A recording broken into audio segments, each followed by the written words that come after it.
నిజానికి మన పోయిన ఎన్నికల్లో చాలా చోట్ల అనుకోని ఫలితాలు వచ్చినాయి, కానీ ఖమ్మం ఫలితం మాత్రం నన్ను కొంత ఆశ్చర్యపరిచింది.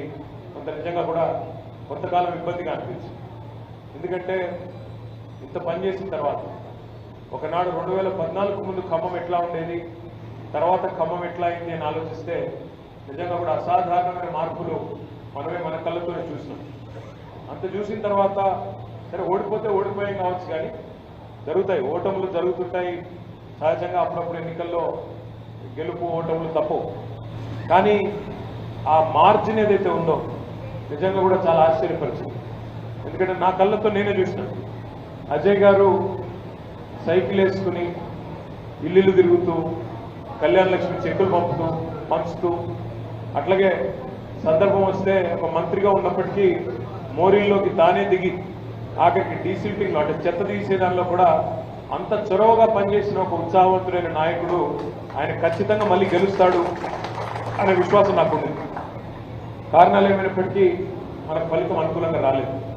కానీ పెద్దలు కేసీఆర్ గారు ఎప్పుడు చెప్తుంటారు, గెలిచినప్పుడు పొంగిపోకూడదు, ఓడిపోయినప్పుడు కుంగిపోకూడదు అని. ఆ సూత్రాన్ని అందిపుచ్చుకునే ఏ ప్రజలైతే మనకి 10 ఏళ్ళ అధికారం ఇచ్చారో ఆ ప్రజలు ఏదో కారణంతో అవతల పార్టీ విసిరిన ఒక వల, ఒక ఆశల వల, ఒక అందమైన ఆశల పల్లకి ఏదైతే వాళ్ళు ఆ రోజు అరిచేతిలో స్వర్గం చూపెట్టినట్టు చూపెట్టారు.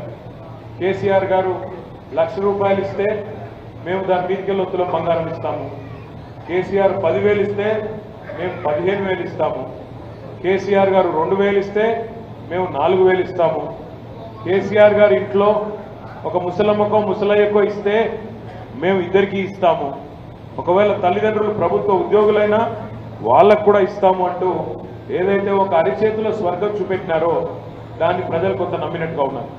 దాంతోపాటు మీ జిల్లాలో కొన్ని రాజకీయ సమీకరణల వల్ల కూడా మనకి చివరిలో కొంత నష్టం జరిగిన మాట వాస్తవం.